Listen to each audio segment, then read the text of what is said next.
Imagine it's January 1996 in the small town of Varginha, Brazil, when something totally bizarre happens. The sky lights up as a cigar-shaped object, trailing white smoke, speeds through the air in ways that defy logic. A few minutes later, word spreads that it's crashed, leaving a trail of questions in its wake. But here's where it gets really wild. And one of them was looking at it, what is that? And it was crouched by the wall. It was weak and feeble. 3 young girls claim to have seen something that no one could ever prepare for. A creature with glowing red eyes and slick, oily skin. The military swoops in fast, locking everything down, and locals start talking about strange smells, mysterious deaths, and men in black suits. It's almost as if the truth was too much to handle. Was it a UFO crash, or just some strange set of coincidences? What really went down in Varginha? Stay tuned, because this is one of those stories that'll make you question everything. In the tranquil town of Varginha, Brazil, surrounded by the lush hills of Minas Gerais, an ordinary January day in 1996 was about to take an extraordinary turn. On the 20th of the month, the day began as usual, with residents immersed in their daily activities, unaware of the events that would soon grip global attention. As the morning progressed, the mist began to clear, unveiling a crisp, bright sky. Everything seemed routine, until a startling communication changed the day. Brazilian Air Defense received an urgent message from the North American Aerospace Defense Command, NORAD. They were informed of an object entering Earth's atmosphere near Varginha. When Brazilian officials inquired about its nature, NORAD's reply was brief: "It's unidentified." Shortly after this unnerving notification, an air of unease swept through the city. Numerous residents looked skyward, spotting something that disrupted their usual routine. Eyes widened and pulses quickened as an unusual object appeared, gleaming in the morning sunlight. Accounts differed, but many described a cigar-shaped UFO, a sight so foreign it seemed otherworldly. The object trailed dense white smoke, leaving a striking path behind it. Its movements were erratic, zigzagging unpredictably across the sky as if battling an invisible force. It swayed and dipped, captivating anyone who glanced upward. Rapidly descending towards the city's outskirts, it left the community buzzing with a mix of fear and curiosity. When it disappeared beyond the hills, only the lingering smoke and a flurry of unanswered questions remained. One witness, Carlos de Souza, recounted seeing a damaged object streaking across the sky before crashing into a nearby field. Believing it to be a small aircraft, he hurried to the scene, hoping to offer help. However, upon arrival, he immediately realized this was no ordinary crash. Exiting his car, Carlos was overwhelmed by the stench of ammonia and rotting eggs. The smell was so intense that it brought tears to his eyes. The grass surrounding the site appeared scorched, as though by a corrosive substance. His attention was drawn to a peculiar metallic object about the size of a small school bus. When he picked up a piece of debris, it looked and felt like aluminum foil. But to his astonishment, it sprang back to its original shape after he crumpled it. While Carlos was inspecting the debris, the Brazilian military arrived and ordered him to leave at gunpoint. Reluctantly, he complied. A few days later, 3 girls, Lillian, Valkyria, and Katia, decided to escape the heat of the day by taking a stroll through a vacant lot in Varginha. This familiar spot, a childhood haunt, felt harmless as they laughed and chatted, unaware of the extraordinary encounter awaiting them. Their carefree walk was abruptly interrupted when Lillian noticed something unusual. She stopped speaking, her gaze fixed on a figure crouched near a wall. The other 2 girls followed her stare, their laughter fading as they too saw the being. It was an unearthly sight, something they had never encountered, a figure that seemed to defy all logic. What stood before them was beyond imagination. The figure was roughly 5 feet tall, with large, glowing red eyes that seemed almost spectral. Those eyes, bright and fiery, burned with an eerie intensity. It stared at them, and though it didn't move, the oppressive force of its gaze was enough to make their hearts race with fear. Its eyes seemed to pierce through the very air, reading their thoughts, making them feel exposed, vulnerable. Its oily brown skin gleamed unnaturally in the sunlight, as if covered in some alien substance. It didn't appear natural at all, but more like something otherworldly, a creature that had no place in the world they knew.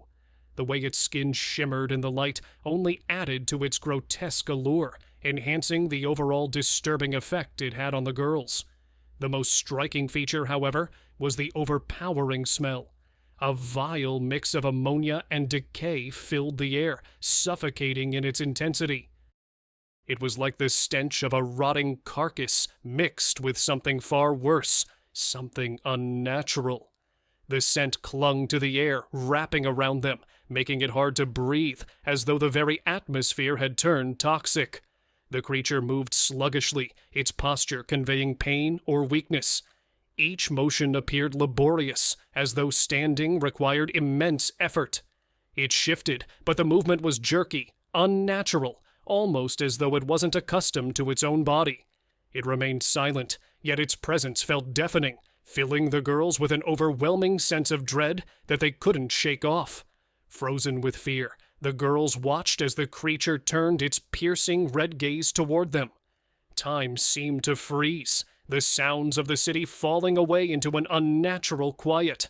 The world around them seemed to blur, the air thick with the creature's presence. The being appeared just as frightened as they were, its eyes wide with a strange mix of confusion and fear. Panic finally overtook them, and the girls screamed before fleeing as fast as they could. They didn't stop running until they reached their homes, where they recounted their terrifying experience through gasps and sobs. Their words tumbled over each other as they described the creature in vivid detail to their families and friends, but no one believed them. Yet they couldn't forget what they had seen, and the memory haunted them, growing more unsettling with every passing day. The tale of their encounter quickly spread through Varginha, with whispers of the strange being rippling across the community. Stories of its glowing eyes and slick skin became the talk of the town, growing more dramatic with each retelling. By midday, the entire city was buzzing with speculation. Local authorities, already tense from prior UFO reports, took the account seriously. Police officers, joined by military units, descended on the lot where the girls had encountered the creature. The military's swift arrival attracted a crowd of curious onlookers, whose curiosity mingled with apprehension. Soldiers, armed and stern, cordoned off the area, warning the public to stay back. Those attempting to get closer were threatened with arrest or even deadly force. Authorities declared the situation a matter of national security. The military meticulously searched the area, rifles at the ready. Some witnesses claimed to see officers removing mysterious, covered items, while others overheard hushed, cryptic conversations among them. Families across Varginha huddled around their radios and TVs, desperate for updates. Rumors swirled, including whispers that one of the strange beings had been taken to a local hospital. As per reports, the creature was transported under heavy security, enveloped in mystery, and taken through the rear entrance of the hospital. One account detailed the tragic story of a young military officer named Marco Sherezi. Sherezi's family stated that he was part of the team assigned to capture the unusual being. During a patrol, he and Erico Lopez encountered the creature as it darted in front of their military vehicle. Sherez leapt out of the truck and successfully subdued the creature using his bare hands. He restrained it in the vehicle and, along with Lopes, transported it to the local hospital. At the hospital, a technician was instructed to conduct X-rays of the creature, but the images were immediately confiscated by the military, and the radiologist was prohibited from viewing the results. After his direct contact with the creature, Sherez experienced a strange oily residue on his skin that could not be removed despite doctors' and nurses' efforts. Combined with the creature's overpowering ammonia-like stench, Sherez soon developed a mysterious infection. Despite receiving medical attention, the infection worsened over the next 2 to 3 weeks. Fearing for his life, Cherise spoke openly to doctors about the creature, hoping the information could help save him. Tragically, despite all medical efforts, he passed away. His death left the medical staff baffled. One of his doctors remarked that he had never encountered anything like it in his career. Cherise's family maintained that he succumbed to an illness caused by exposure to the creature, likely an alien bacteria his body couldn't fight. It was later revealed that a blood sample contained 8% of an unidentified toxic substance.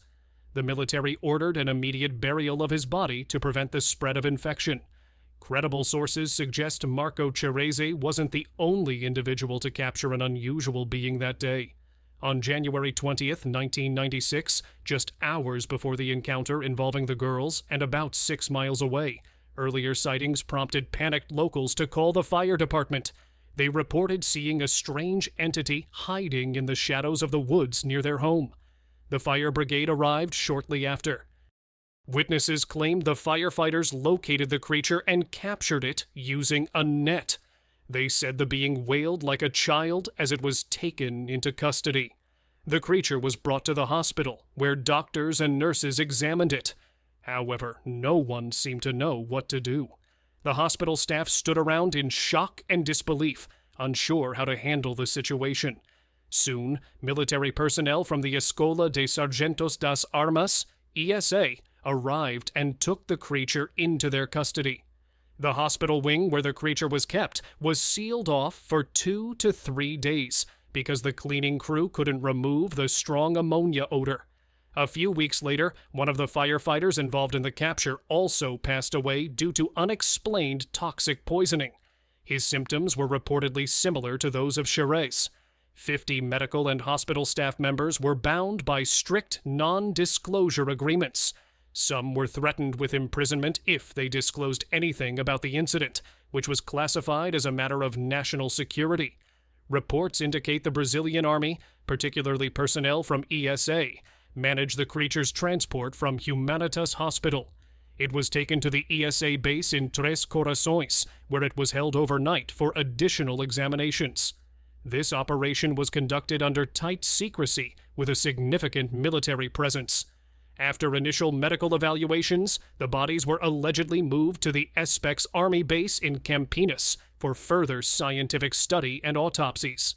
SPEC's reportedly had the required facilities and expertise for such analysis. Eventually, the bodies were purportedly taken by the United States Air Force.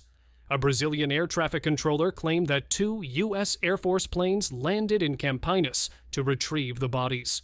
News of these events quickly spread beyond the hospital walls to an eager public.